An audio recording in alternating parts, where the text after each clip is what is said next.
For your 13.1 hands-on activity, we're going to start looking at 3D shapes.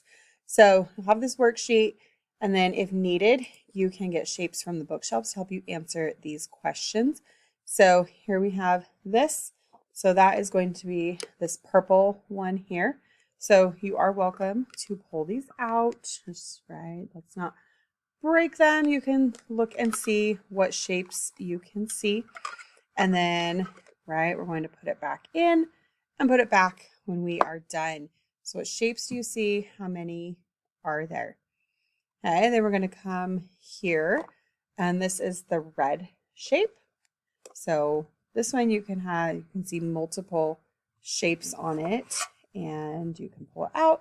You can see how many there are, unfold it, see what it looks like, right? We're just going to slide it back in when we're done and put them back. And then our last one is the, oops, I missed thing there. We got the yellow one. So the yellow one, right? Again, what shapes do we have and how many are there? Let's go ahead and try those out.